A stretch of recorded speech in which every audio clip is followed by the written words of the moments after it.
Alô pessoal, estamos começando mais uma aula hoje, não é? Nesse período aqui de isolamento social, essa distância que há entre nós, mas nós temos procurado compensar, não é?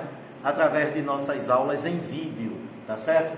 Atenção à grande mensagem, todos contra o coronavírus.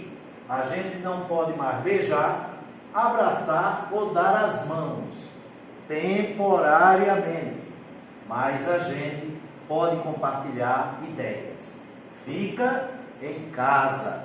Não é nem para você evitar se contaminar. É também para isso. É para que você não leve esse vírus para o reduto dos seus lares, contaminando os seus entes queridos, irmãos, pais, avós, pessoas que trabalham na sua casa. É partir, é quebrar a espinha dorsal da propagação e disseminação do coronavírus e ficarmos todos nós isentos, não é, da doença Covid-19.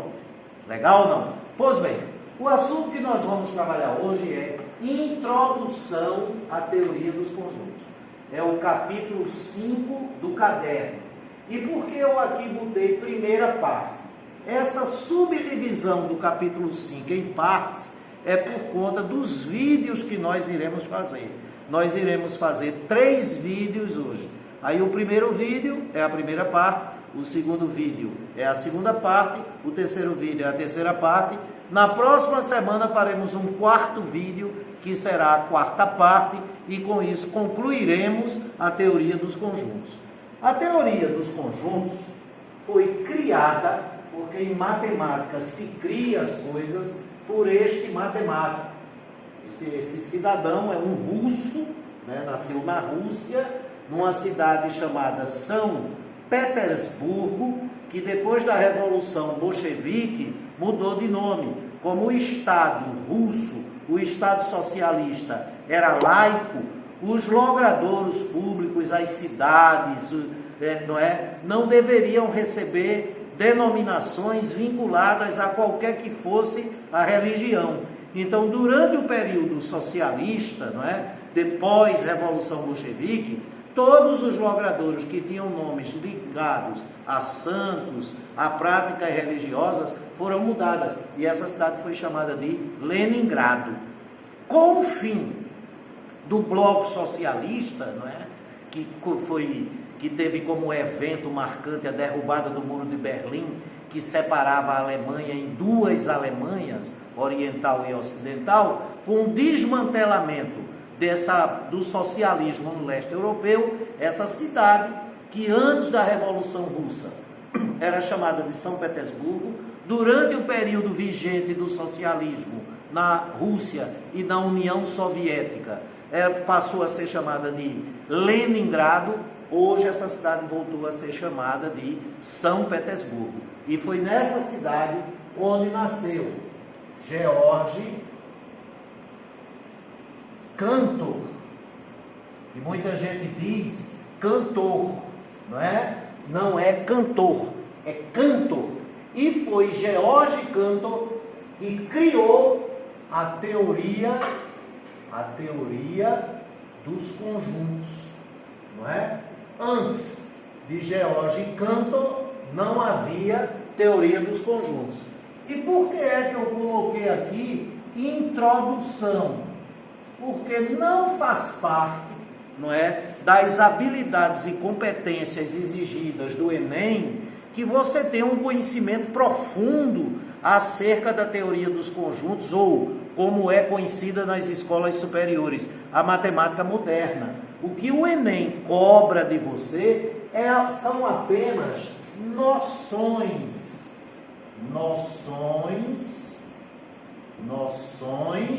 da teoria dos conjuntos.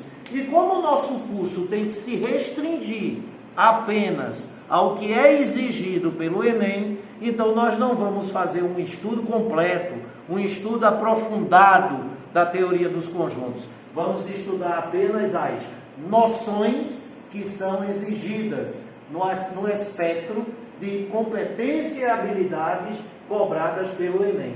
Então nós vamos estudar apenas uma introdução. Agora, essa introdução que nós vamos estudar, estas noções que nós vamos estudar, é tudo que o Enem e os demais vestibulares das escolas particulares, tá certo? Das escolas públicas, como a USP de São Paulo, que tem um vestibular à parte, cobra de vocês. Com o conteúdo sobre teoria dos conjuntos, que eu vou passar para vocês, com esse conteúdo você pode fazer a prova do Enem, pode fazer o SSA da UPE, pode fazer as provas das particulares e das universidades públicas que não estão sujeitas ao critério de seleção do SISU. Com isso daí você não vai ter a menor dificuldade. Agora, se por acaso alguém na universidade, no seu curso superior, for fazer um curso de matemática, bacharelado ou licenciatura, um curso onde é exigida a matemática moderna, aí lá sim você vai estudar com profundidade, você vai estudar a exaustão toda a teoria dos conjuntos. Legal? Um beijo. Então vamos aprender essas noções. Pois bem, como George Cantor foi o criador da teoria dos conjuntos, só se cria alguma coisa a partir de algo. E esse algo inicial, né, que dá o start no processo de criação de uma ciência, são chamados de conceitos iniciais ou conceitos primitivos. Né? Os conceitos primitivos ou conceitos iniciais de uma certa teoria, pouco importa qual seja a ciência, por exemplo, na biologia, né, que é uma ciência, existe uma parte da biologia que é chamada de citologia. Se é uma ciência, não é, e a citologia faz parte de uma ciência, então a citologia foi estudada a partir dos seus conceitos iniciais ou conceitos primitivos. E o conceito inicial ou primitivo da biologia, na parte referente à citologia, é o conceito de célula. Não é verdade? Então, toda ciência, ela é fundamentada, ela é iniciada a partir dos seus conceitos iniciais ou primitivos. Os conceitos iniciais ou primitivos da teoria dos conjuntos são três. O conceito de conjunto, o conceito de elemento e o conceito de pertinência. Então, conjunto, elemento e pertinência são os três conceitos iniciais ou conceitos primitivos da teoria dos conjuntos. É a partir desses três entes que a teoria dos conjuntos foi fundamentada, foi estruturada. Então vamos ver como é que são esses conceitos. Primeiramente, o conceito de conjunto. Não é? Que ideia eu devo ter acerca de um conjunto? Formar um conjunto é agrupar, e agrupar é formar grupos, agrupar, não é? Sem haver ordem. Agrupar sem haver ordem. Quando você agrupa e nesse agrupamento não existe ordem, o resultado desse agrupamento é um conjunto. Professor Ednaldo, não entendi não. Tem razão, meu filho, é muito abstrato, não é? Então vamos ver aqui uma explicaçãozinha bem legal. Vamos para aqui, Gustavo, vamos para aqui. Vamos considerar aqui alguns objetos. Legal ou não? Que objetos, professor? Um número, por exemplo, 1. Outro objeto, uma letra, A. Outro objeto, um ser humano, uma pessoa. Outro objeto, uma xícara. Outro objeto, um lápis. Outro objeto, um cachorro. Outro objeto, uma cidade, Recife. Outro objeto, uma cor, azul. Então, o que é que nós temos aqui? Nós temos objetos. Legal ou não? Quantos objetos? Bem inclusive, segura. Vamos contar. 1, 2, 3, 4, 5, 6, 7, 8. Nós dispomos de 8 objetos. Bora botar uma caudazinha nesse cachorro, um rabo. Sensacional. Nós temos 8 objetos. Esses objetos, esses entes, estas coisas, são de naturezas distintas. Não é verdade? Esse objeto, aí não fica aí. Esse objeto aqui é um número, sim ou não? Sim. Esse objeto aqui é uma letra, não é? Esse objeto aqui é um ser vivo, uma pessoa. Esse objeto aqui é inanimado, né? Uma xícara, um utensílio do lar, não é? O utensílio, não é? Esse objeto aqui é outro utensílio, um lápis, utensílio. Esse objeto aqui é um ser vivo, é um animal, não é? Esse objeto aqui é uma cidade. E esse objeto aqui é uma cor. Veja que esses objetos, eles possuem naturezas diferentes. Não são todos da mesma natureza. Esses entes, essas coisas, são de natureza diferente. Mas todos são objetos. Aí suponhamos que dentre esses objetos, você queira escolher dentre os 8 que nós temos aqui. 8 objetos, o total de objetos é 8, e dentre eles você queira escolher 3. Tá certo? De modo aleatório ou não. Então eu vou pedir aqui para o nosso cameraman Gustavo fazer essa escolha. Gustavo, dentre esses objetos, o número 1, a letra A, uma pessoa, uma xícara, um lápis, um cachorro, uma cidade, Recife, uma cor azul, escolha 3. Fique à vontade. Agora escolha 3 e somente 3. Número. O número foi escolhido por Gustavo, sim. A letra. A letra. E a cidade. E a cidade, Recife. Pois bem, temos 8 objetos disponíveis. Escolhemos apenas 3. Então, a nossa escolha é um grupo, é um agrupamento com 3 objetos. Quais foram os objetos que você escolheu?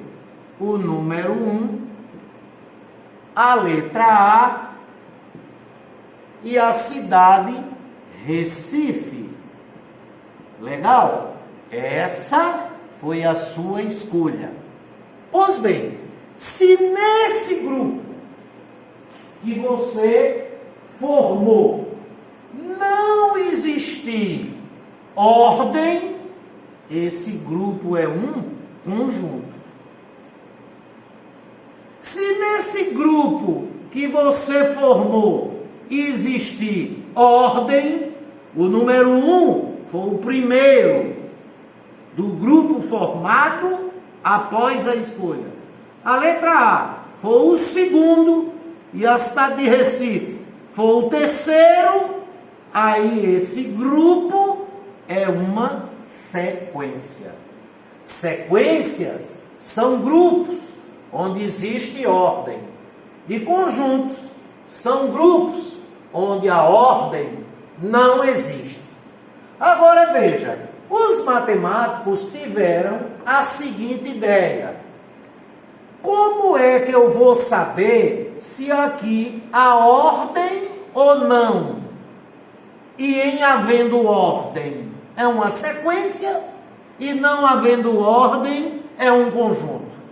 Então precisa-se de alguma coisa para identificar o fato de haver ou não haver ordem. Aí veja a ideia dos matemáticos. Se não houver ordem, eu coloco os objetos escolhidos entre chaves. Olha aqui, chave 1, A, Recife. Então aqui não há ordem. Se houver ordem, eu não uso chaves, eu uso parêntese.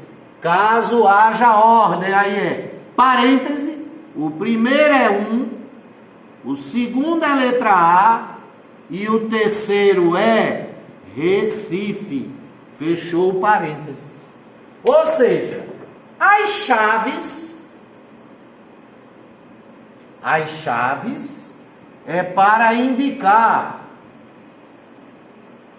que não existe ordem.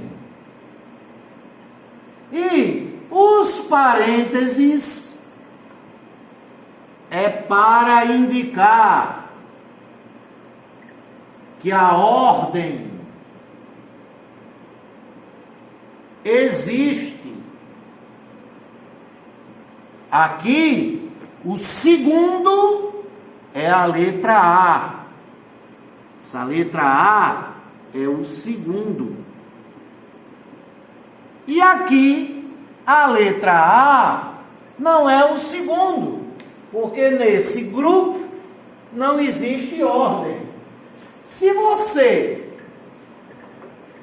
colocar o A no lugar de Recife e Recife no lugar do A, ficando 1, ponto e vírgula, Recife, ponto e vírgula, A, e as chaves para dizer que não existe ordem, esses dois grupos são iguais. Já se você fizer o mesmo aqui, né? Colocar o A no lugar do Recife, o Recife no lugar do A, aí o primeiro é 1, o segundo é Recife e o terceiro é a letra A. Então esses dois grupos são diferentes. Então, esse grupo aqui é um conjunto. E este grupo aqui é uma sequência. Então, moral da história: o que é um conjunto? Um conjunto é um grupo onde não existe ordem. E uma sequência é um grupo onde existe ordem. Observe que esse 1, o A e o Recife, são 3 objetos. Se esses 3 objetos que foram escolhidos dentre os objetos disponíveis tiverem ordem, é uma sequência. Aí cada objeto se transforma em um termo. Então aqui é o primeiro termo, segundo termo, terceiro termo. Primeiro termo, segundo termo, terceiro termo. Por que é que essas duas sequências são diferentes? Porque nessa sequência, e é uma sequência, nela existe ordem, o segundo termo é A. E nessa sequência, o segundo termo não é A, é Recife. Já nos conjuntos, onde não há ordem, ok? Cada objeto é um elemento. Conjuntos possuem elementos e sequências possuem termos. Elementos não se ordenam, termos se ordenam. Elementos são os objetos que estão agrupados em um conjunto, onde evidentemente não há ordem. E termos são os objetos agrupados onde há ordem em uma sequência. Sensacional. Então vamos voltar para lá. Como é que você forma um conjunto? Quando você agrupa objetos e nesse agrupamento não há ordem. Legal ou não? Bom, e o que são os elementos? Os elementos são os objetos que foram agrupados para formar o conjunto. Agora, uma coisa interessante: é impossível haver um conjunto sem que você tenha agrupado.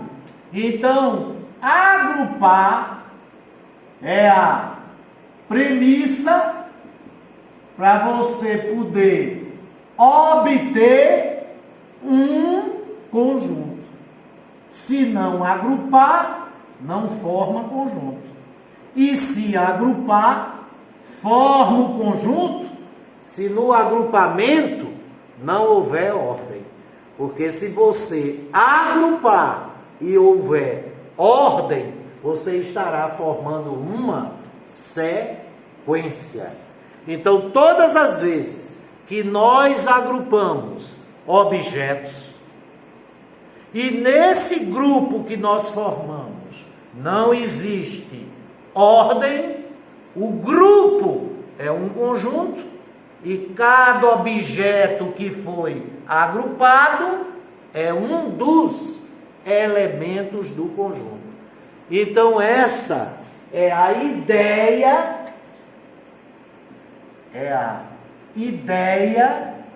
de George Cantor para conjunto e elemento.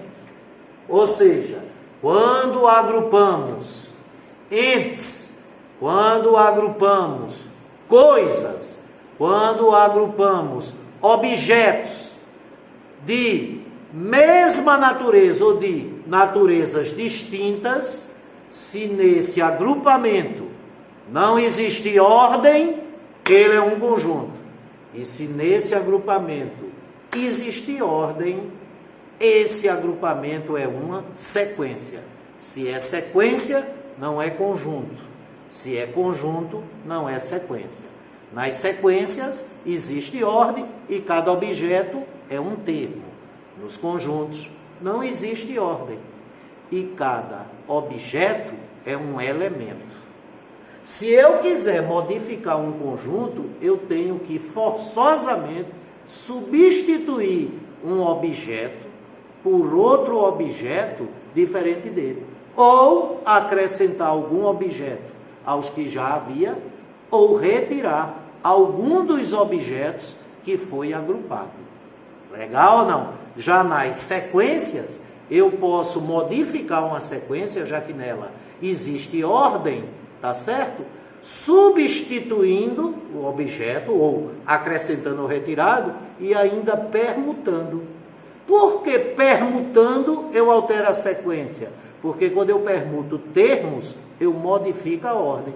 Se eu pegar o terceiro e o sétimo, colocar o terceiro no lugar do sétimo, o sétimo no lugar do terceiro, eu já estou aí com uma outra sequência.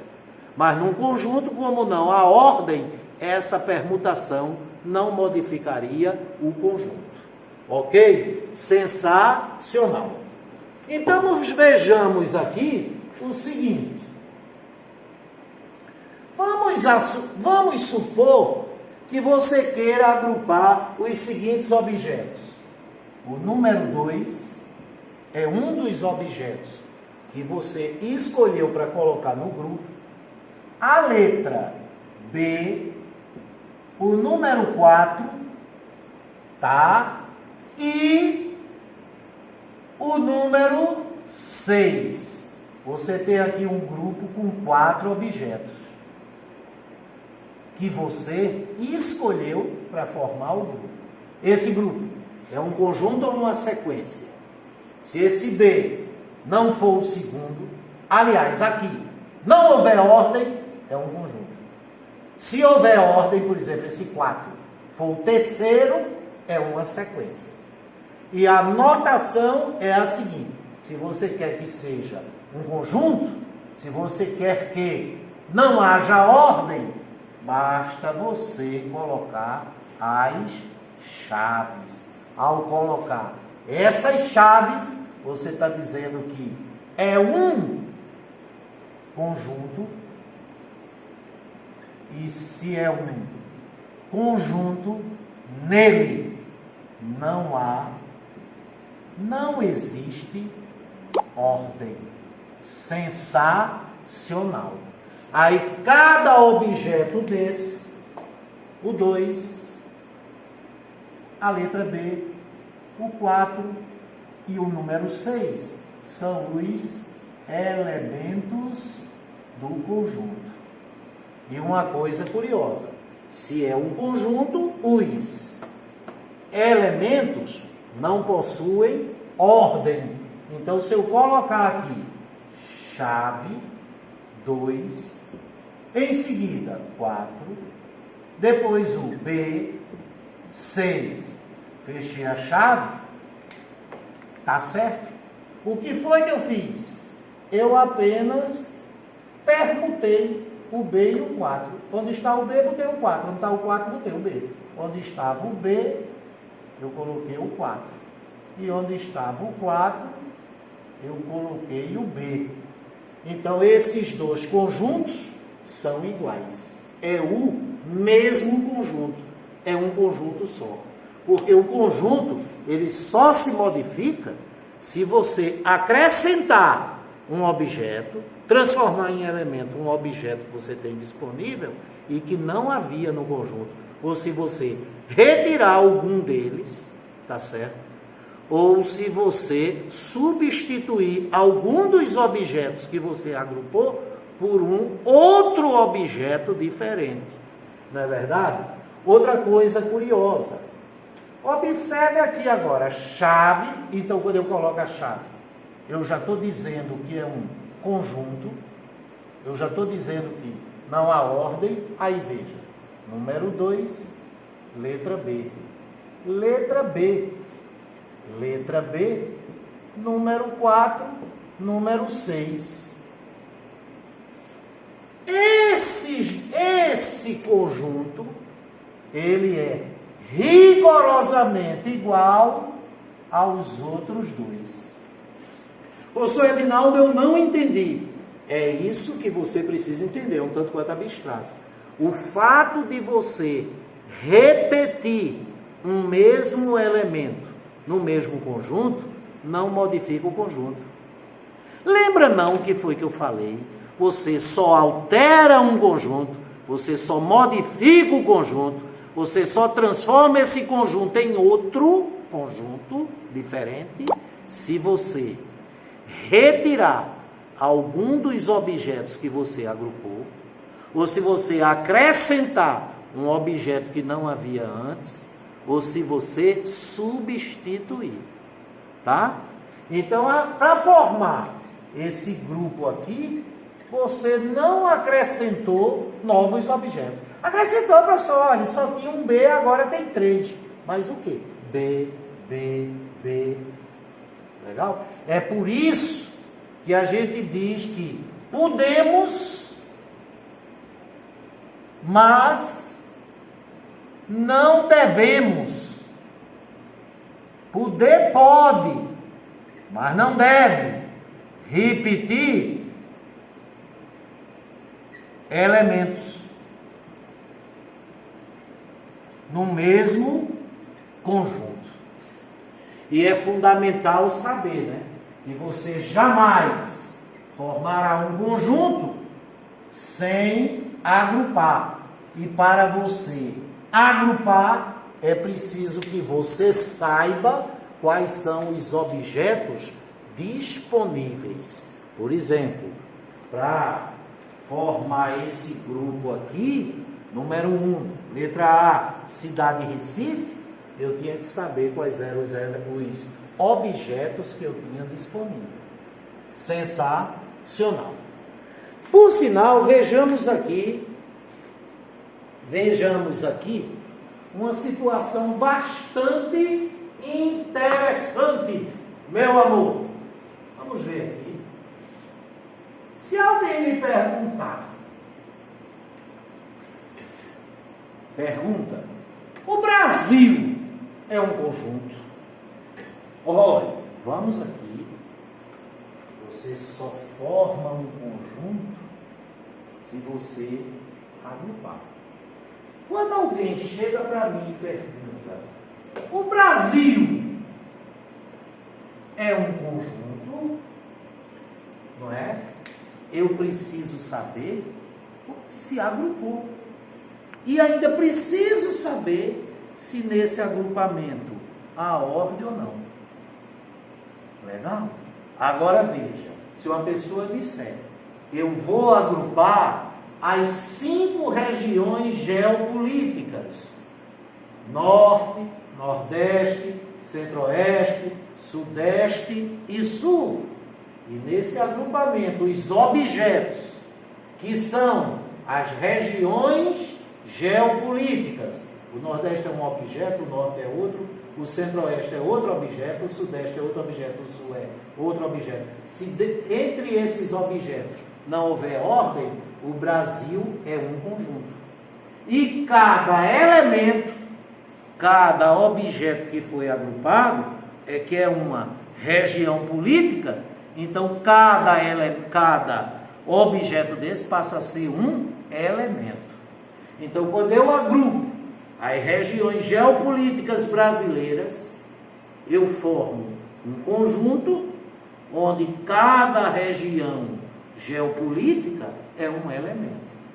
Mas se ao invés de agrupar as regiões geopolíticas, eu agrupar os estados, Amazonas é um objeto que eu agrupei, Pará é outro objeto que eu agrupei, Maranhão é outro objeto que eu agrupei, São Paulo é outro objeto que eu agrupei. Então, se eu formar um grupo onde os objetos agrupados forem os estados brasileiros, cada estado é um objeto do grupo, e não houver ordem, aí esse grupo que eu estou chamando de Brasil é um conjunto, e cada elemento é um estado.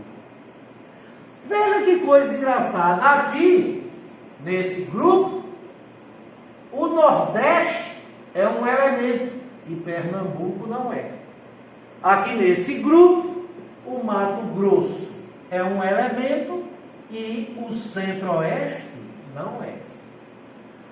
Por quê? Porque ao formar o grupo que eu chamei de Brasil aqui, eu estava agrupando as regiões geopolíticas. E ao formar o grupo que eu chamei de Brasil aqui, os objetos que eu estava agrupando eram os estados. Sensacional. É por isso que você tem que ter claramente a ideia de que deve agrupar para obter um conjunto. E não é qualquer modo de agrupar, tá? É agrupar onde no agrupamento formado os objetos não terão ordem. Aí cada um desses objetos é chamado de elemento e o grupo como um todo é um conjunto. Porque se houver ordem, cada objeto agrupado é um termo e o grupo como um todo é uma sequência. Agora, outra coisa curiosa, né? Do jeito que agrupou aqui, cada elemento é uma região geopolítica.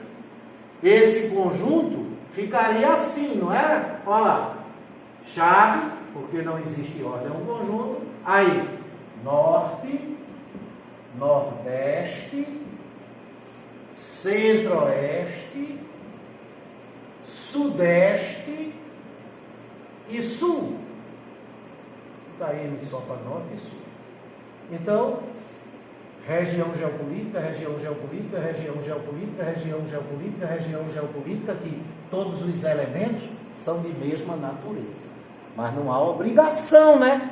Porque aqui vem cá, Gustavo, nesse conjunto, a natureza disso aqui é um número, uma letra, uma cidade. Aqui os objetos que foram agrupados para formar o conjunto e cada um se tornar um elemento são de naturezas diferentes. Já nesse caso aqui, chave, aí olha lá, Amazonas. Lembre-se que não há ordem. Aí pode pegar Rio Grande do Sul, Mato Grosso, reticências, Pernambuco, fechou a chave, não é? Aí aqui os objetos que estão sendo agrupados são os estados, aí cada estado é um elemento. Ô professor, Pernambuco é o último? Não, é o último que você escreveu, mas ele não é o último do grupo. Se você colocar Pernambuco no lugar do Amazonas aqui, e o Amazonas, onde estava Pernambuco, se você perguntar, o conjunto é o mesmo, porque não há ordem. Sim, professor, veja aqui.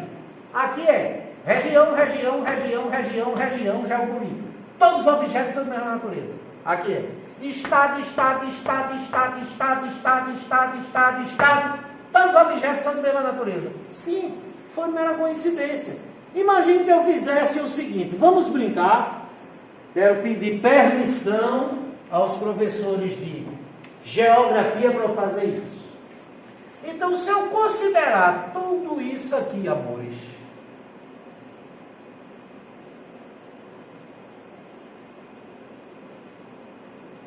como sendo um único objeto a ser agrupado. Qual é a natureza desse objeto? É uma região geopolítica, é o Nordeste. Então, esse agrupamento agora seria assim. Chave, porque não existe ordem, é um conjunto. Amazonas, Mato Grosso do Sul, Amapá, reticências. Aí eu escrevo todos esses estados, agora não escrevo Bahia, Sergipe, Alagoas, Pernambuco, Paraíba, Rio Grande do Norte, Maranhão e Piauí. Não escrevo. Coloco Nordeste, aqui já é outro conjunto, né? E desse conjunto, qual é a natureza desse elemento? Estado, estado, estado, mas isso aqui não é um estado, isso é uma região. Então, quando você está agrupando e no grupo não tem ordem para esse grupo ser um conjunto e cada objeto ser um elemento, não há necessidade dos objetos, não há necessidade dos objetos terem a mesma natureza. Podem até ter, tá certo? Então aqui, cada objeto é uma região geopolítica. Aqui, cada objeto é um estado. Aqui, cada estado não nordestino é um objeto, é um elemento do conjunto. Nenhum estado nordestino é elemento desse conjunto. E uma das 5 regiões, o Nordeste, é elemento desse conjunto. Chamando esse conjunto de A, esse conjunto de B, e esse conjunto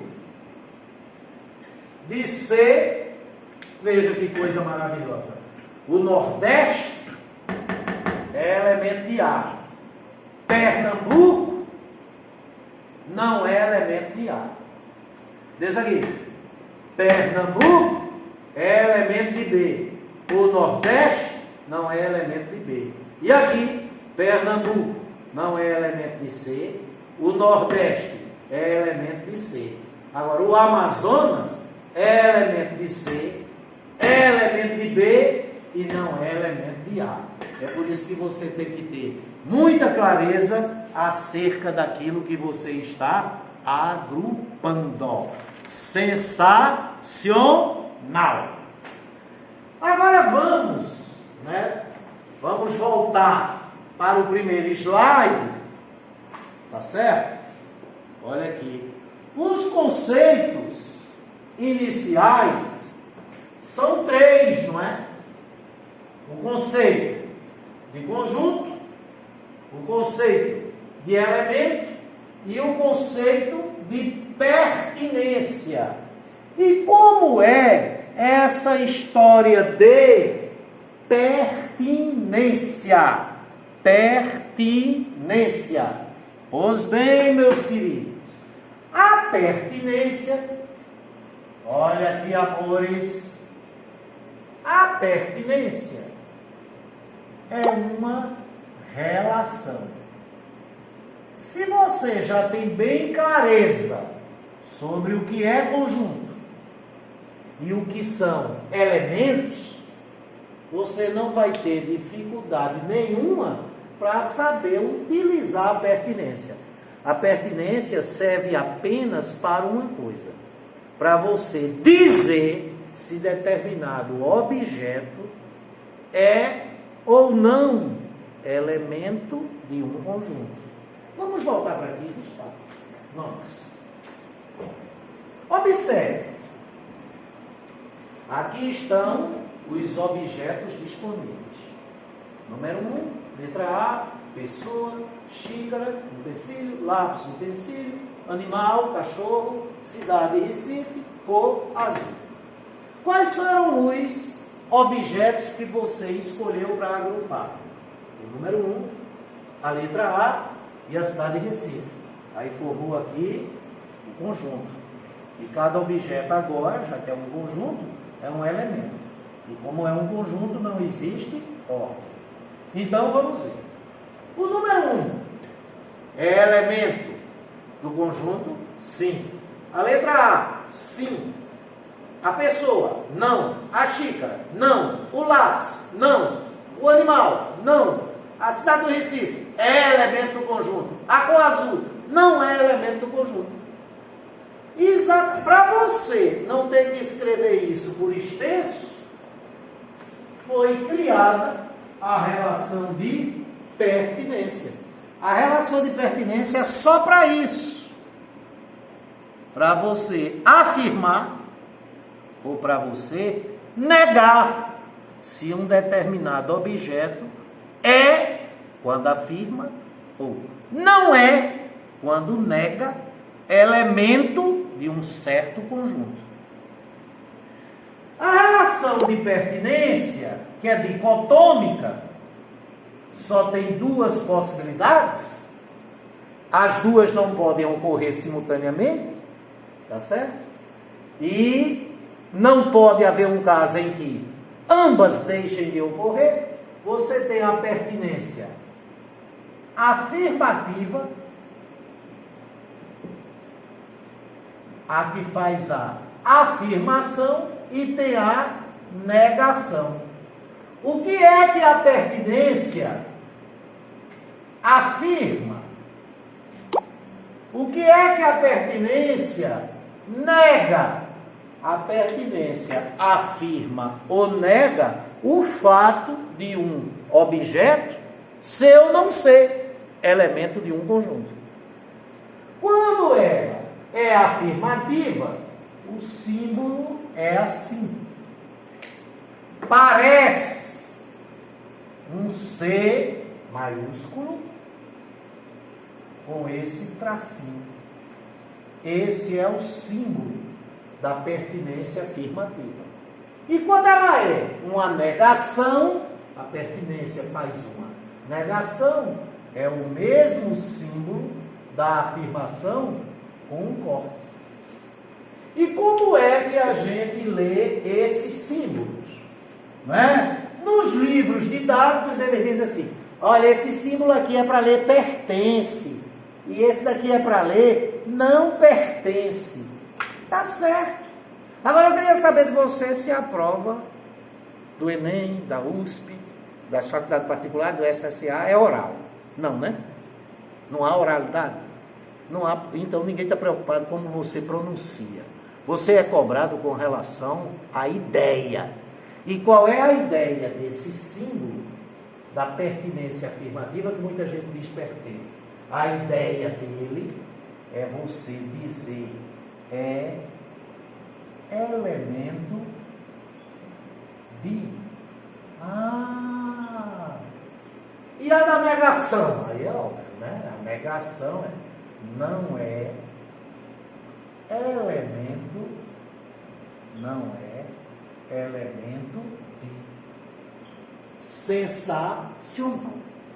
Então imagine que alguém chegue para mim e bote assim: chave, número 2, ponto e vírgula, número 4, ponto e vírgula, letra B, fechou a chave. Se tem as chaves, é porque não existe ordem nesse grupo. Se não existe ordem, esse grupo é um conjunto. Legal ou não? E cada ente desses, cada objeto desse que foi escolhido, é um elemento.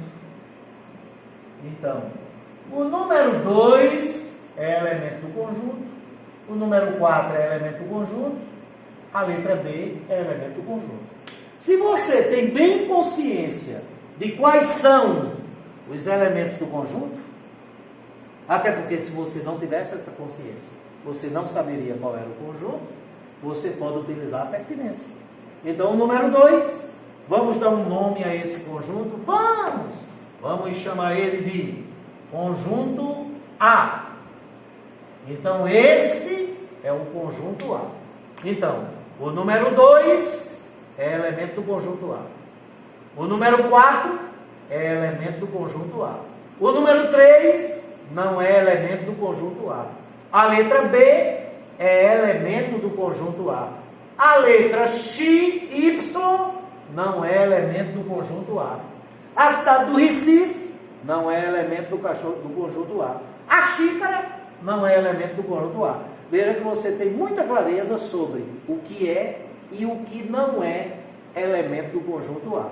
Aí, ao invés de você escrever o número 2 é elemento do conjunto A, você substitui tudo isso aqui é elemento do conjunto O. Você substitui tudo isso pela pertinência afirmativa.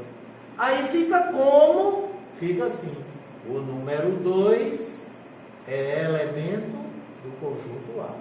Não é lindo, gente? Voltemos aqui, olha o conjunto A. Aqui estão os seus elementos, que são os objetos que foram agrupados. E é um conjunto, porque eu coloquei chaves. Isso é um conjunto, não existe ordem. O número 5 é elemento do conjunto A? Não. Então, para você não ter o trabalho de escrever o número 5, não é elemento do conjunto A. Veja que eu já abreviei a palavra conjunto. O que é que está escrito aqui? Não é elemento do conjunto A. Você pode substituir isso pela pertinência, que faz a negação. Que é esse daqui. Quando você escreve isso aqui, é como se você estivesse escrevendo não é elemento do conjunto. Então, fica assim, né? Ó, o número 5 não é elemento do conjunto A. Sensacional. Né? Outra coisa curiosa, hein, gente? Esse conjunto A tem quantos elementos? A quantidade, você tem que contar. Então, é uma variável quantitativa, discreta, é um número natural. Qual é a quantidade de elementos do conjunto A? 3. Essa quantidade de elementos tem um nome, é chamada de cardinal. O cardinal do conjunto é a quantidade de elementos desse conjunto. Então, se escreve assim, ó, o cardinal do conjunto A é igual a 3. Legal? Então, mais um conceito, né? O conceito de cardinal do conjunto. O cardinal de um conjunto é um número natural que indica a quantidade de elementos desse conjunto. Sensacional. Vamos ver uma brincadeirinha aqui, vamos, professor. Imagine que alguém agrupou e já me deu prontinho. Chave, número 1, ponto e vírgula. Letra R, chave, número 2, ponto e vírgula, letra A, chave, ponto e vírgula, sensacional, não é? Número 3, fechou a chave. Vamos dar um nome a esse conjunto? Esse é o conjunto B. Legal ou não? Quantos elementos tem um conjunto B? 4. Porque quando a pessoa formou esse grupo, ela escolheu o número 1, a letra R, o conjunto chave 2, ponto e vírgula A, chave, e o número 3. Por sinal, os elementos desse conjunto B são de 3 naturezas diferentes. Número, letra, conjunto, número. Então, existe número, que é elemento do conjunto B. O número 1, também o número 3. Existe letra, que é elemento do conjunto B. A letra R. E existe um conjunto, chave 2, ponto e vírgula A, chave, cujos elementos desse conjunto são o número 2 e a letra A. Esse conjunto é um elemento do conjunto B. Se o conjunto B tem 4 elementos, o cardinal do conjunto B é 4. Maravilha ou não? E como seria a pertinência afirmativa? Quais são os elementos do conjunto B? O número 1, a letra R, o conjunto que tem o número 2 como elemento e a letra A e o número 3. Esses são os 4 elementos do conjunto B. Se eles são os 4 elementos do conjunto B, o número 1 é elemento do conjunto B. A letra R é elemento do conjunto B. O conjunto chave 2, ponto e vírgula, letra A, chave, é elemento do conjunto B. É elemento do conjunto B. Pertinência afirmativa. E o número 3 é elemento do conjunto B. Existe elemento do conjunto B que é letra? Existe. Qual? A letra R. Então, qualquer outra letra que não seja R, não é elemento do conjunto B. Então, a letra A não é elemento do conjunto B. Mas, professor, ele não a letra A aqui. A letra A é elemento, meu irmão. Só que a letra A é elemento de um conjunto. Qual conjunto? Chave 2, ponto e vírgula A, chave. E esse conjunto é que é elemento do conjunto B. Legal? Existe número que é elemento do conjunto B? Sim, professor. O número 1 é elemento do conjunto B. O número 3 é elemento do conjunto B. Tem mais algum número que é elemento do conjunto B? Não.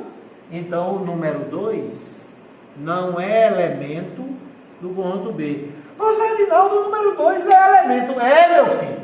O número 2, ele é elemento do conjunto chave 2, ponto e vírgula A, chave. Mas não é elemento do conjunto B. Legal? Olha aqui. Que maravilha. O número 2 é elemento do conjunto B? Não. O número 2 não é elemento do conjunto B. Agora, o número 2 é elemento do conjunto chave 2, ponto e vírgula A, chave. Eu não sei se vocês concordam comigo, vocês fazem muito isso, queridos. Intuitivamente nem percebem nos seus computadores. Você não coloca lá assim uma pasta, né? Quando você quer arquivar alguma coisa, aí você não bota uma pasta. Pois bem, uma pasta é um conjunto. Cada fotografia que eu copiar lá fora da pasta e colar nessa pasta, vai ser um elemento. Cada música, cada arquivo de música que eu copiar lá fora e colar nessa pasta, vai ser um elemento dessa pasta. E nada impede que nessa pasta eu abra uma nova pasta. Aí essa nova pasta é que é um elemento da primeira pasta do conjunto. Os elementos dessa segunda pasta não são elementos da primeira, são da segunda pasta. A prova tão grande é que quando você abre a primeira pasta, você não visualiza o que está armazenado, o que está arquivado na segunda pasta. Sensacional. Então, essa é a ideia. Então, é como se eu tenho aqui uma pasta e nessa pasta eu tenho 4 elementos, 4 objetos, porque essa pasta é um conjunto. Para formar essa pasta, que eu dou o nome da pasta, B. O que foi que eu coloquei na pasta? O que foi que eu copiei e colei nessa pasta? O número 1, a letra R, o número 3 e a pasta. Que se eu abrir essa pasta, os elementos dela e não da pasta B serão o número 2 e a letra A. Maravilhoso. Sensacional, né? Mais um exemplo. Então, o número 2 é elemento desse conjunto aqui. Mais um exemplo sensacional. Veja que exemplo sensacional. Chave. 1, ponto e vírgula 2. Chave. Ponto e vírgula. Chave. 2, ponto e vírgula 4, ponto e vírgula 5. Fechou a chave. Não é? Vamos chamar isso de C. Conjunto C. Agora, ó, se no lugar dessa chave e dessa, você tivesse colocado parêntese. Parêntese não era um conjunto, era uma sequência. Aí isso é uma sequência com 2 termos. Esse conjunto é o primeiro termo e esse conjunto é o segundo termo. E se é uma sequência, existe ordem. Se existe ordem, não é conjunto. É fogo, né, gente? É muito sutil. Mas aí, se eu tiro esses parênteses e boto aqui chave, vou até mudar a cor aqui. Então, o conjunto C é igual a esse. Então, o cardinal desse conjunto C, o cardinal do conjunto C é 2.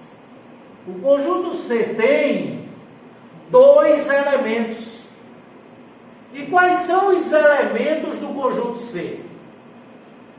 Um elemento é o conjunto. Chave, 1, ponto e vírgula, 2. Chave é elemento do conjunto C. E outro elemento do conjunto C é chave, 2, ponto e vírgula, 4, ponto e vírgula, 5. Fechou a chave, que também é elemento do conjunto C. E o conjunto C só tem 2 elementos. E uma coisa curiosa: nenhum elemento do conjunto C é número. Esse elemento, esse objeto é um conjunto. Esse elemento, esse outro objeto é outro conjunto. E aqui não é ordem. Esse não é o primeiro, nem esse é o segundo. Se eu perguntar os dois, continua sendo o mesmo conjunto C. Sensacional, não é? Agora, se você chamar esse conjunto aqui de B, o conjunto, o número 2 é elemento de B. O número 4 é elemento de B. O número 5 é elemento de B. Agora, o número 2, o número 4 e o número 5 não são elementos de C. Se você chamar esse conjunto aqui, chave 1, ponto e vírgula, 2 chave, de C, de D, o número 1 é elemento de B. O número 2 é elemento de B. Mas o número 1 não é elemento de C, nem o número 2. Isso é como se fosse o seguinte: você abrir uma pasta, essa, e nessa pasta você colou 2 outras pastas. Você não vai visualizar o 2 abrindo a pasta C. Quando você abre a pasta C, você vê o D e o B. Agora, quando você abre a D, está lá o 1, o 2. Quando você abre a B, está lá o 2, o 4, o 5. Sensacional. Por sinal, uma coisa curiosa, né? Esse conjunto B aqui, o cardinal de B é 3, não é? E o cardinal de C é 2. Quer ver mais uma coisinha engraçada, meu amor?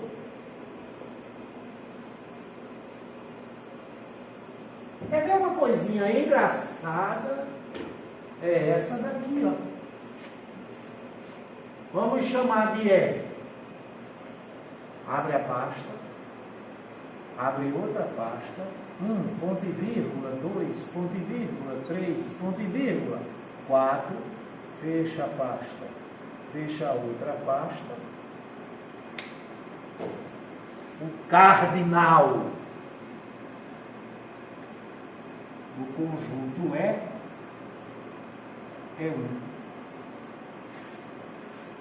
O conjunto E tem apenas um único elemento. E o único elemento do conjunto E é esse conjunto aqui. Esse conjunto, qual chave?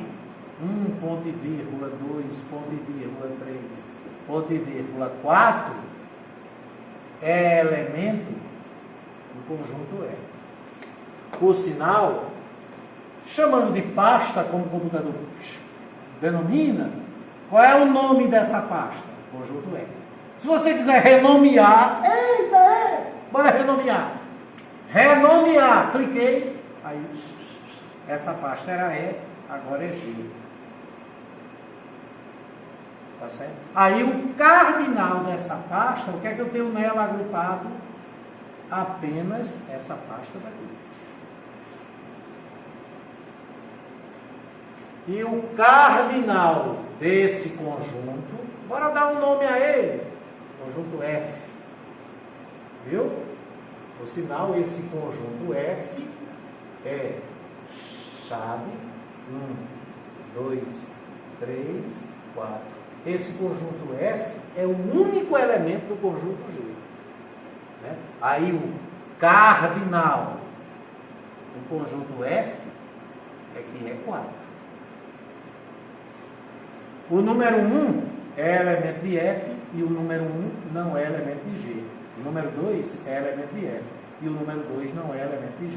O número 3 é elemento de F e o número 3 não é elemento de G. O número 4 é elemento de F e o número 4 não é elemento de G. Afinal de contas, o conjunto G só tem um elemento. E o único elemento do conjunto G não é número, é o conjunto chave 1, ponto e vírgula, 2, ponto e vírgula, 3, ponto e vírgula, 4. Por sinal, conjuntos que têm cardinal 1 são chamados de conjuntos unitários. Conjunto unitário é todo conjunto que tem cardinal 1. Agora, bora ver uma coisa engraçada aqui. Conjunto H igual a chave 7, ponto e vírgula, 6. Se eu abrir essa pasta H, clicar no 6 e em seguida botar excluir, o cardinal de H, que era 1, 2, agora é 1.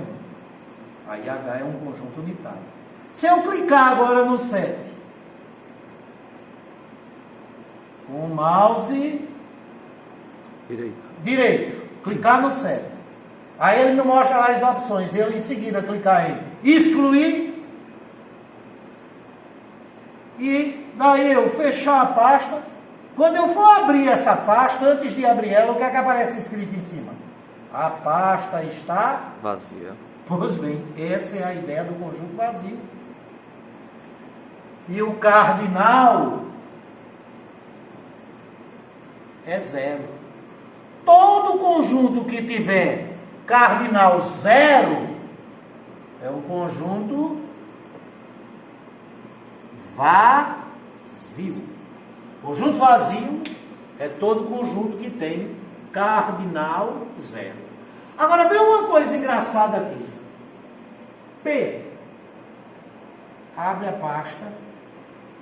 Abre outra pasta. Fecha a segunda e fecha a terceira. Quando você clicar na P, bora, Gustavo, faz do teu aluno, tu clicar na P, pum! Vai aparecer lá, a pasta está vazia? Não. Não é! Aí você abre a pasta G, quando clicar nessa outra pasta, está vazia. então, esse conjunto aqui, que é elemento de P, ele é um conjunto vazio. Porque o cardinal dele é 0. Já o conjunto P todo, ele não é o conjunto vazio. O cardinal dele é 1. Então ele é um conjunto unitário. Sensacional. Maravilhoso, não é, gente? Então, pessoal, espero que todos vocês tenham compreendido com bastante clareza esses 3 conceitos iniciais da teoria dos conjuntos. Ok? Agora vamos em frente.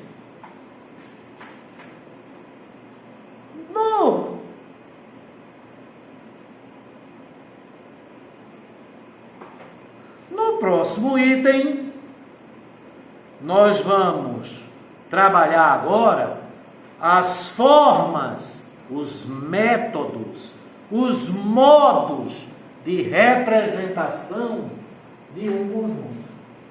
Primeiramente, o que é a representação de um conjunto?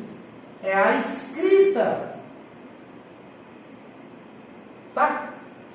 Então, quando eu estou escrevendo, eu pego o lápis e começo a escrever um conjunto, eu estou representando. Quando se vai representar um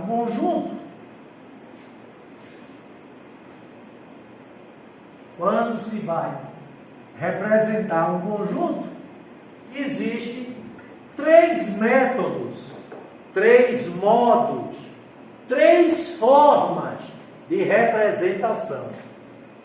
Tá? Os métodos são as maneiras, os modos e as formas de representar. E a representação é a escrita do conjunto. É como você escreve ele para que outra pessoa o veja. Então, imaginemos que eu queira formar um conjunto V, e esse conjunto V é o conjunto das vogais latinas. Conjunto das vogais latinas. Ok? Então, só é elemento desse conjunto se for uma vogal latina. Coincidentemente, todos os elementos desse conjunto são de mesma natureza. Quais são as vogais latinas, hein? A, E, I, O e U. Do jeito que está aqui, tem ordem ou não tem? Não sei. Se tiver ordem, é uma sequência e cada vogal é um termo. Se não tiver ordem, é um conjunto e cada vogal latina é um elemento. Então, aqui não está representado o conjunto B. Aqui estão representados os objetos que você precisa agrupar para formar o conjunto V. Agora, quando eu quero escrever um conjunto para a pessoa olhar e dizer é um conjunto, não existe ordem e os elementos são esses e esses, existe um método que é chamado de método da extensão, que é o que nós utilizamos até agora. Em que consiste o método da extensão? O conjunto é V, aí nós colocamos a chave. Essa chave é exatamente para dizer que não há ordem no grupo. E se não há ordem no grupo, é um conjunto. E agora eu escrevo os elementos separando um a um por ponto e vírgula. Então, quais são os elementos desse conjunto? A letra A, ponto e vírgula. Esse ponto e vírgula aqui é como se dissesse assim, outro elemento. A letra E, olha, veja, como em conjunto não existe ordem, você já pode botar aqui o U.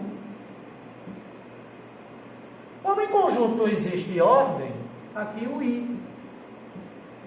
Como em conjunto não existe ordem, o E. E como em conjunto não existe ordem, o O fechou a chave. Quando o conjunto está escrito dessa maneira, quando o conjunto está escrito dessa forma, ele está representado por extensão. Representar um conjunto por extensão é escrever todos os seus elementos entre chaves, separando um a um por ponto e vírgula. Por sinal, o cardinal desse conjunto V é 5, que é a sua quantidade de elementos. Sensacional. E como é que ficaria esse mesmo conjunto por diagramação? Aí veja que beleza. Ao invés de chaves, você utiliza uma curva fechada simples. Você não entendeu o que é uma curva fechada simples, não. Olha, uma curva, com uma linguagem bem medíocre, é um risco. Você riscou assim, encostou o lápis, puxou, parou, tirou, é uma curva. Quando ela tem extremidades, ela é aberta. Então essa é uma curva aberta, essa é uma curva fechada, porque não tem extremidades. Essa é uma curva aberta, tem extremidades. Essa é uma curva fechada, porque não tem extremidades. Agora tem que ser uma curva fechada simples. Fechada é não ter extremidades. E simples é ela não interceptar a si própria. Então essa é uma curva aberta simples, uma curva aberta não simples. Essa é uma curva fechada não simples. Fechada por quê? Porque não tem extremidade. Não simples por quê? Porque ela interceptou a si própria. E essa é uma curva fechada simples. Então, no método da diagramação, as chaves são substituídas por uma curva fechada simples. Agora, pouco importa o formato, a forma da curva, desde que ela seja fechada simples. Ela pode ser elíptica, pode ser circular, pode ser triangular, quadrangular, pentagonal, amorfa, ou seja, não ter uma forma definida, desde que seja fechada simples. Eu particularmente gosto muito da forma elíptica. É uma questão de gosto pessoal. Essa curva é como se fossem as chaves. Aqui você distribui os elementos entre as chaves. Ali você distribui os elementos no interior da curva. Ficar no interior da curva é como ficar entre as chaves. Então, quais são os elementos desse conjunto? A, U, I, O e E. Agora você deve colocar um pontinho para cada elemento. E que conjunto é esse?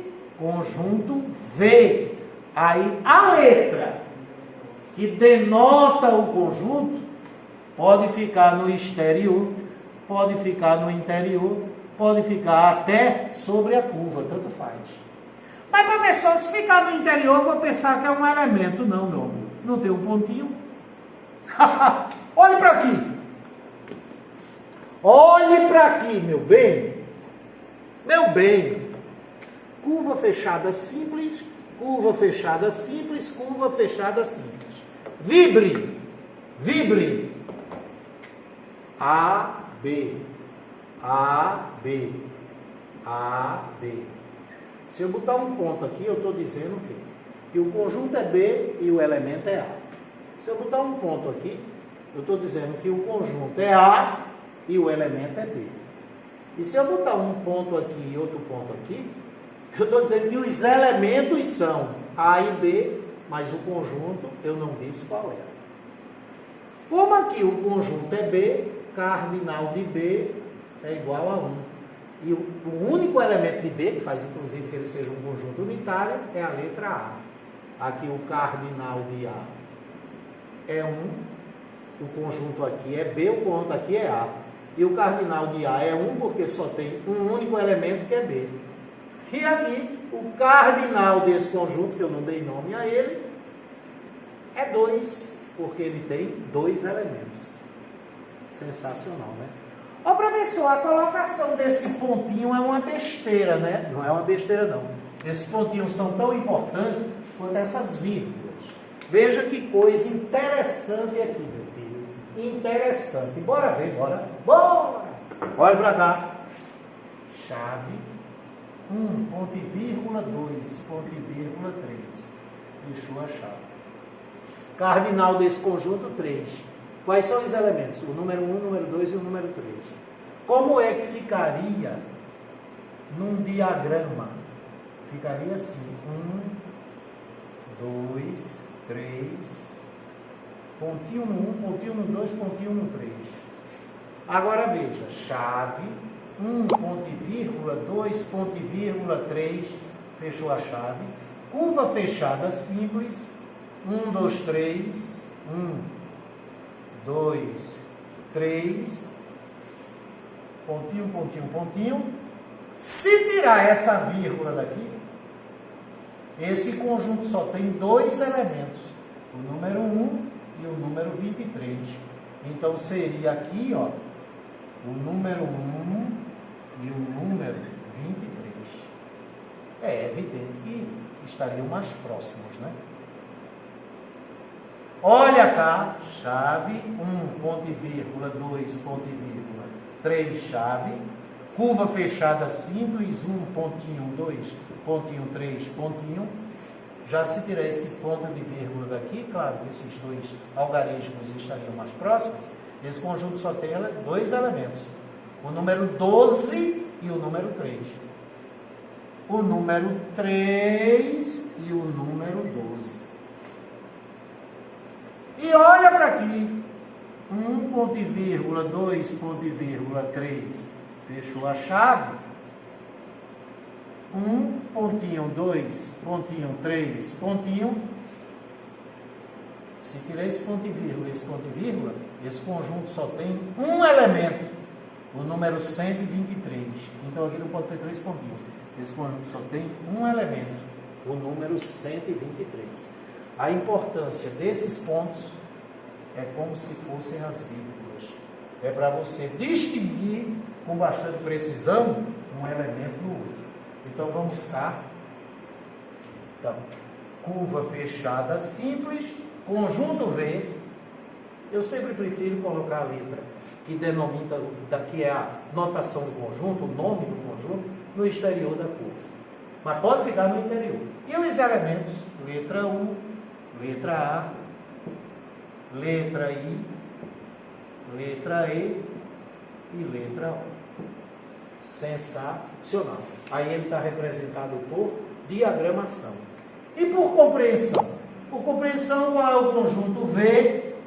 Você coloca a chave. Mas, professor, vai ficar igual por extensão. Não. Aí você bota assim, X. Mas, professor, a letra X não é elemento desse conjunto. Veja só. Esse X aqui é o elemento genérico. O que é elemento genérico? É um elemento que sozinho representa todos os elementos desse conjunto. Então esse X é U. Esse mesmo X que é U, ele é E. Esse mesmo X que é U e é E, ele é I. Esse mesmo X é A. E esse mesmo X que é U, esse mesmo X que é E, esse mesmo X que é I, esse mesmo X que é A, esse mesmo X também é O. Mas como é que a pessoa vai saber aqui se o X é A, é E, é I, é O, é U, e que ele não é outra coisa que não seja vogal latina? Aí você bota aqui, tá o quê? E depois desse tal que, você vai colocar uma propriedade específica. Ou seja, é uma propriedade para você especificar, particularizar quais são os elementos desse conjunto. É uma propriedade que você utiliza para dizer o que esse X sozinho está representando. E qual é a propriedade específica? Ele é vogal latina. Fechou a chave. Então aqui você tem um mesmo conjunto, o conjunto das vogais latinas, cujos elementos são a letra A, a letra O, a letra I, a letra U, a letra E. Já faço isso de propósito para você ver que no conjunto não existe ordem, quem tem ordem é sequência. E aqui é o conjunto V, o conjunto V, o conjunto V. O mesmo conjunto V, o mesmo conjunto V, o mesmo conjunto V, agora representado de formas diferentes. Aqui ele está representado por extensão, aqui por compreensão e aqui por diagramação. O mesmo conjunto. Agora deixa eu te dizer uma coisa. Ô professor, por que é que existem esses três métodos, essas três formas? Existem esses três métodos, essas três formas, porque alguns conjuntos são melhor representados por uma forma do que para outra. Do que por outra. E eu, quando digo esse melhor, é do ponto de vista do conforto mesmo, da comunidade, da zona de conforto. Entende? Agora, não deixa de ser o mesmo conjunto, porque mudou o método de representação. E tem mais. Existem conjuntos que você pode representar por um dos três métodos e não pode representar, não consegue pelos outros dois. Não é interessante? Até porque se qualquer conjunto que existe pudesse ser representado pelos três métodos, só haveria um dos três. O mais cômodo dos três seria eleito e os outros dois métodos seriam banidos. E por que é que não existe um quarto método? Porque esses três métodos são suficientes para se representar qualquer conjunto. Sensacional. Próximo item. Neste próximo item, vem para cá, Duda, nós vamos aprender a utilizar os conectivos. Os conectivos. E o que é conectivo? É algo que conecta, é algo que liga, não é verdade? Tá certo? Em matemática, nós só usamos dois conectivos, o conectivo I e o conectivo OU, certo? O conectivo E e o conectivo U. O que é que faz um conectivo? Se eu estivesse dando aula de língua portuguesa, que por sinal devia ser preso, porque eu não sou formado em letras, né? Nem bacharelado, nem licenciatura, como é que eu vou dar aula de língua portuguesa? Mas se eu fosse o professor de língua portuguesa, eu te diria que um conectivo ele é utilizado para ligar duas orações. Em matemática é análogo. O conectivo ele liga duas, só que ao invés da gente dizer orações, a gente diz duas afirmações lógicas. Então você tem aqui uma afirmação lógica, tem aqui outra afirmação lógica. Se você quiser transformar essas duas numa única afirmação, você tem que colocar aqui um conectivo. Aí essa é uma afirmação parcial, essa é outra afirmação parcial, e quando você interliga as duas com um conectivo, formando uma única, você tem aqui a afirmação ou proposição, não é pré não, proposição final. Então o papel do conectivo é ligar afirmações parciais para formar uma única afirmação final. Se fosse aula de língua portuguesa, o papel do conectivo é ligar duas orações para formar um período composto. Eu não sou professor de português, esquece isso. Tudo em matemática é mais fácil. Para você utilizar corretamente esses conectivos, você tem que saber a tabela verdade. Vê que onda. A tabela verdade do conectivo I e a tabela verdade do conectivo OU. Tá certo? Então, se você tiver duas afirmações parciais, ou a primeira é verdadeira e a segunda é verdadeira, ou a primeira é verdadeira e a segunda é falsa, ou a primeira é falsa e a segunda é verdadeira, ou ambas são falsas. Se eu utilizar para interligar essas duas afirmações parciais o conectivo I,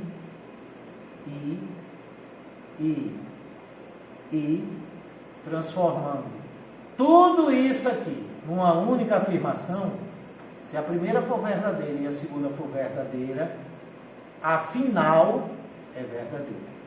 Quando as duas parciais são verdadeiras e o conectivo é I, a final é verdadeira. Se a primeira for verdadeira, a segunda for falsa, o conectivo for I, a final é falsa. Se a primeira for falsa, a segunda for verdadeira, o conectivo for I, a afirmação final é falsa. Se a primeira for falsa, a segunda for falsa, o conectivo for I, a afirmação final é falsa. Essa é a tabela verdade do conectivo I. Verdadeiro e verdadeiro, verdadeiro. Verdadeiro e falso, falso. Falso e verdadeiro, falso. Falso e falso, falso. Agora veja, se eu pegasse as mesmas afirmações, primeira verdadeira, segunda verdadeira, primeira verdadeira, segunda falsa, primeira falsa, segunda verdadeira, primeira falsa, segunda falsa, e as conectasse utilizando o conectivo ou, quando a primeira é verdadeira, a segunda é verdadeira e o conectivo é ou, a afirmação final é verdadeira. Pode ficar perto, viu? Quando a primeira é verdadeira, a segunda é falsa e o conectivo é ou, a final é verdadeira. Quando a primeira é falsa, a segunda é verdadeira e o conectivo é ou, a afirmação final é verdadeira.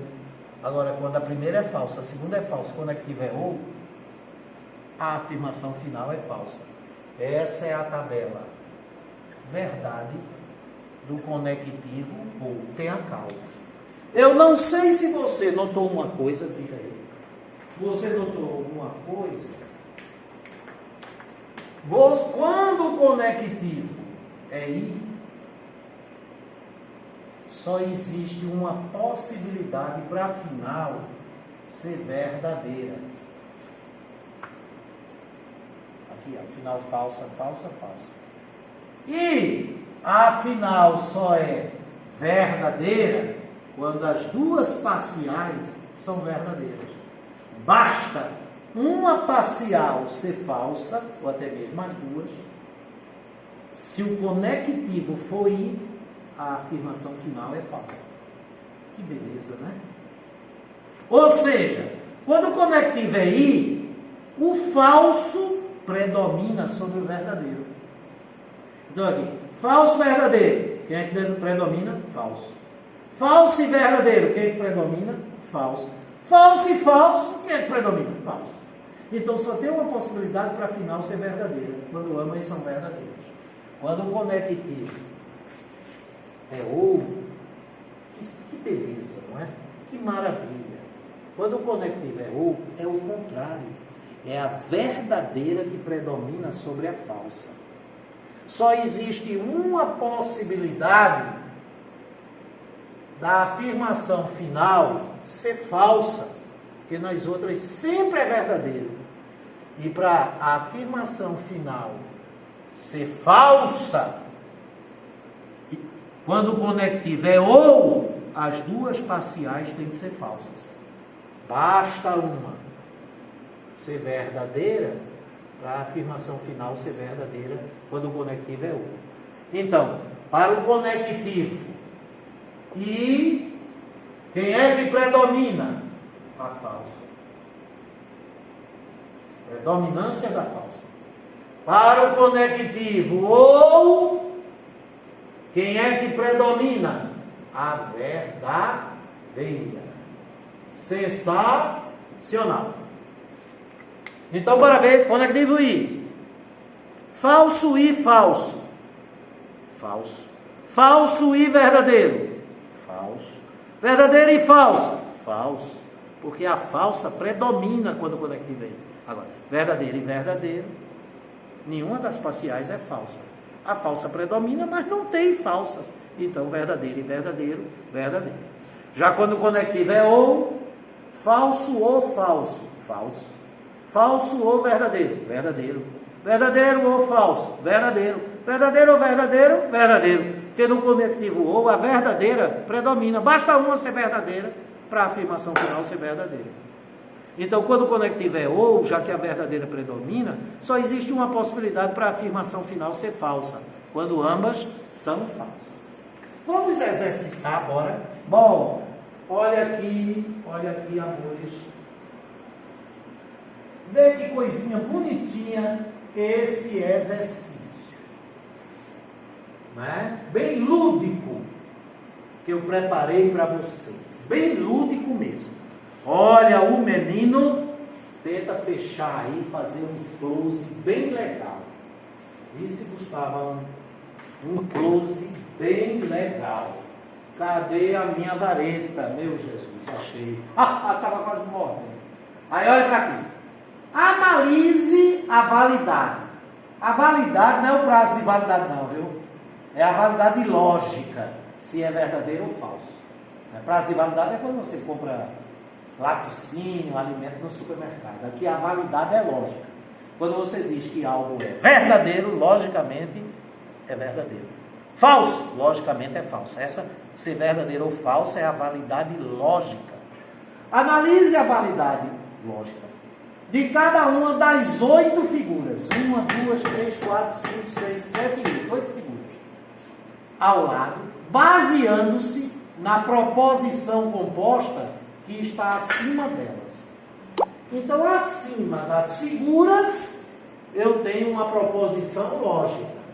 Olha aqui a proposição lógica. É uma proposição lógica composta por duas proposições parciais. Não sei se você notou, o conectivo é I. E quando o conectivo é I, a falsa predomina. A primeira afirmação é: estou andando de bicicleta. A segunda é: o dia está ensolarado. Então, olhe para essa figura. A personagem da figura pode dizer que está andando de bicicleta? Diz aí, Gustavo. Sim. Não, diga verdadeiro ou falso. Verdadeiro. Vai ver sim, não, verdadeiro ou falso. Verdadeiro. A personagem da figura está andando de bicicleta? Verdadeiro. Conectivo. E Qual é a segunda proposição? o O dia está ensolarado. falso. Quando o conectivo é I, quem predomina é a falsa. Verdadeiro e falso? Falso. O personagem está andando de bicicleta. Verdadeiro. O dia está ensolarado. Verdadeiro. Conectivo I. Quando o conectivo é I, quem predomina é a falsa. Só que não tem falsa aí, verdadeiro e verdadeiro. Afirmação final. Verdadeira. Que beleza, Gustavo. Gustavo aprendeu. E olhe que ele é de artes cênicas, teatro, cinema, história, música, dança, viu? Estuda na Universidade Federal de Pernambuco e trabalha na Secretaria de Cultura. Vamos voltar para cá. A personagem da figura está andando de bicicleta? Falso. Está andando de skate, né? O dia está ensolarado? Falso. Conectivo I predomina a falsa. Falso e falso? Falso. Falso. Agora aqui, o personagem da figura está andando de bicicleta? Falso. Falso, ele está andando de skate. O dia está ensolarado? Verdadeiro. Falso e verdadeiro. Conectivo, I. Quando o conectivo é I, predomina a falsa. Então, falso e verdadeiro, falso. Agora aqui, ó. Primeira proposição, primeira afirmação. Estou andando de skate. Essa é a primeira proposição, uma proposição parcial. Mas tem outra. O dia está chuvoso. O conectivo é ou, para transformar as duas parciais numa única final. E ele quer a validade da final, da composta. Então, bora para cá. As proposições são quais? Estou andando de skate. Uma, a outra.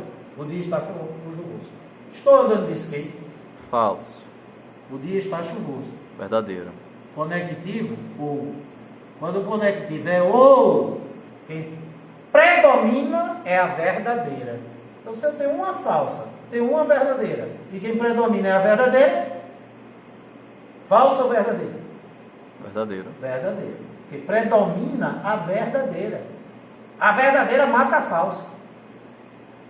Quando o conectivo é I, predomina a falsa. Bora para essa.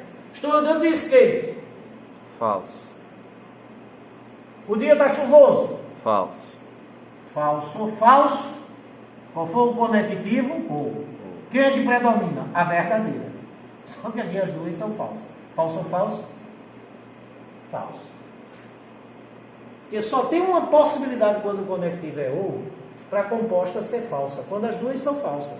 Porque se uma das duas, ou até mesmo as duas, forem verdadeiras, como a verdadeira predomina, fica verdadeira. Agora olha aqui.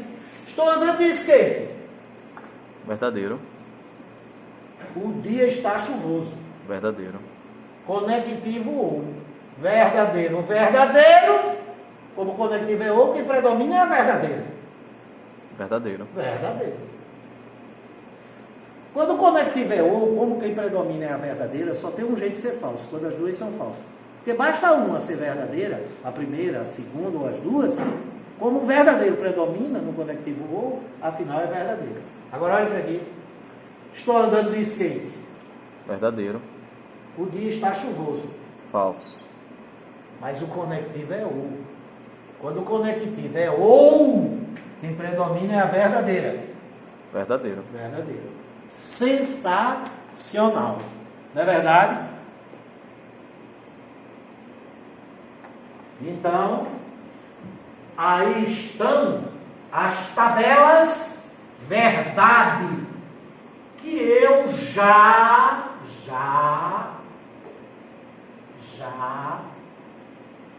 havia escrito aqui. Tá vendo? A novidade que tem nessa tabela verdade é porque existe um símbolo para o conectivo I. O símbolo é esse aqui, ó. Então, esse símbolo significa, é igual a I. Parece, mas não é, um A maiúsculo que tirou esse tracinho aqui no meio. Quando o conectivo é ou, o símbolo é esse. Que parece, mas não é um V. Então aqui é P, afirmação Q, e aqui é a final. P, I, Q. Parcial P, parcial Q, final. P, O, Q. Como aqui o conectivo é I, predomina a falsa. É por isso que P e Q, falso. P e Q, falso. P e Q, falso. Para P e Q ser falsa, como que predomina a falsa, tem que ter alguma falsa. Aqui tem a segunda, aqui tem a primeira, e aqui tem até as duas. A falsa predomina. Então, quando o conectivo é I, só fica verdadeiro se ambas forem verdadeiras. Verdadeiro I, verdadeiro, verdadeiro. Já quando o conectivo é ou, quem predomina é a verdadeira. É por isso que você tem aqui verdadeiro, verdadeiro, verdadeiro. Porque quem predomina é a verdadeira. Então aqui ficou verdadeiro porque a segunda é verdadeira, predominou sobre a primeira que é falsa. Aqui a primeira é verdadeira, predominou sobre a segunda que é falsa. E aqui as duas são verdadeiras, nem precisava tanto, né? Mas fica verdadeiro. Só tem uma maneira de ser falso. quando o conectivo é ou. Quando as duas parciais são falsas. Vamos em frente. Última questão para encerrarmos a primeira parte. Bora ver. Classifique as afirmações abaixo em verdadeiras ou falsas. Atenção para esse avisozinho, né? Lave bem as mãos. Se proteja. Qual é a da letra A? Recife é uma cidade e cavalo é bípede. Conectivo? I. Primeira afirmação parcial. Recife, e é literal, viu? Não é figurativo, não. É denotativo, não é conotativo. É ao pé da letra. Ipsilíteres. Recife é uma cidade. Verdadeiro. Cavalo é bípede. Falso. Cavalo é quadrúpede. Aí ficou verdadeiro e falso. Conectivo I. E predomina verdadeira ou a falsa. Então verdadeiro e falso. Falso. Já que 3 é maior do que 2 ou 6 é um número par. Conectivo ou. Dizer que 3 é maior do que 2, verdadeiro. Dizer que 6 é um número par é todo número natural múltiplo de 2. Tá certo? 6 é um número par, verdadeiro, porque ele é múltiplo de 2, né? 3 vezes 2, 6. Conectivo ou predomina a verdadeira, verdadeiro ou verdadeiro, verdadeiro. Conectivo e Pernambuco é estado, verdadeiro. Brasil é cidade, falso. Verdadeiro, porque Brasil é país, né, gente? Verdadeiro e falso, conectivo I. Predomina a falsa, verdadeiro e falso, falso. Maravilhoso. O wonderful, amazing.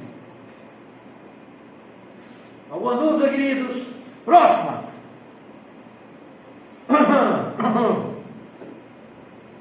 Olha lá.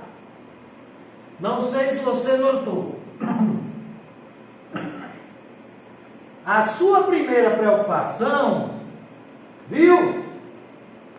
É identificar o conectivo.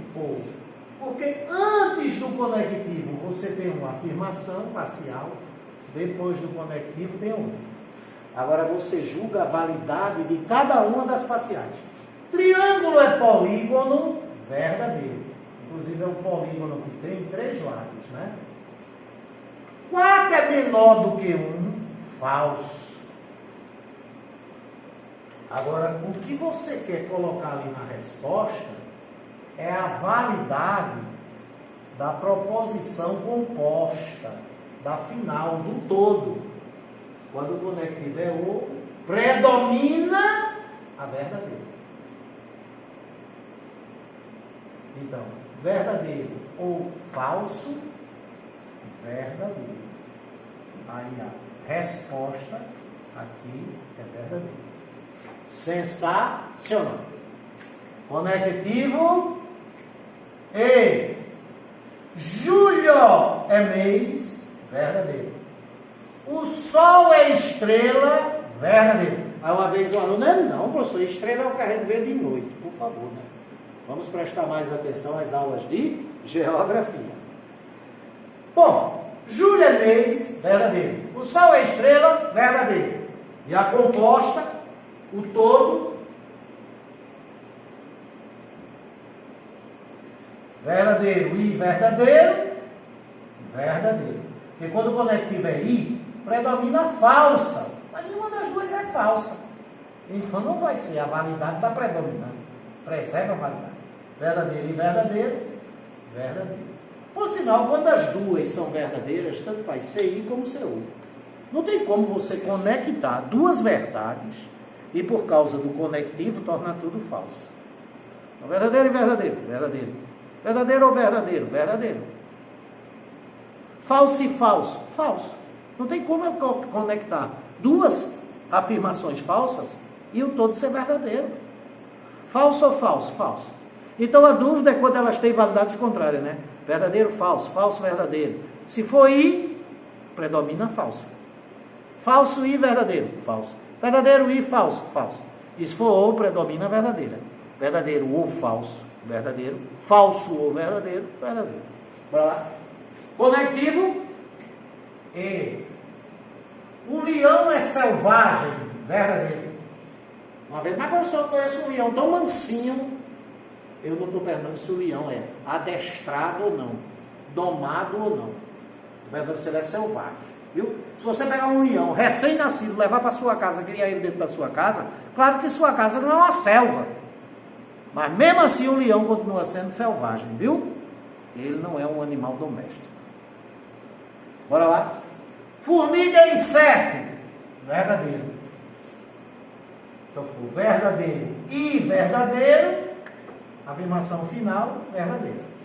Mesmo que fosse ou, né? As duas verdadeiras, verdadeira. E para termos o nosso intervalo, da primeira parte, é bronca, é muito trabalho. Toca aqui, essa mania que a gente tem, né? De toca aqui, aperta a minha mão. Enquanto estivermos em isolamento social, se uma pessoa chegar para você, olha você de máscara, olha ele sem máscara, distraído, dando bobeira pro corona, aí ele, tá aqui, aí você, não, peraí, só de cotovelinho. Bora cá, letra G, conectivo ou, o leão não é selvagem, falso. 3 é igual a 4, falso. Falso ou falso, falso.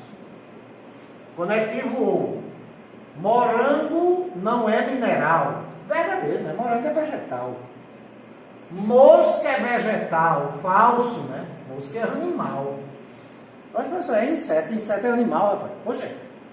Aí ficou verdadeiro ou falso, verdadeiro.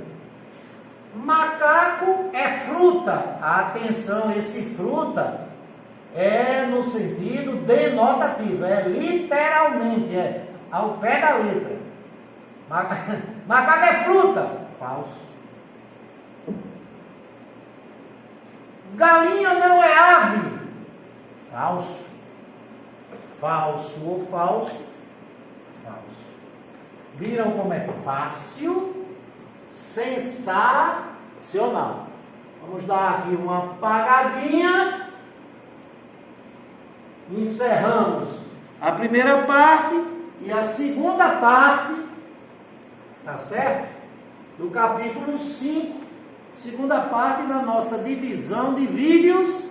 A gente começa já, depois do intervalo. Um beijo, te cuida, fica em casa, stay home.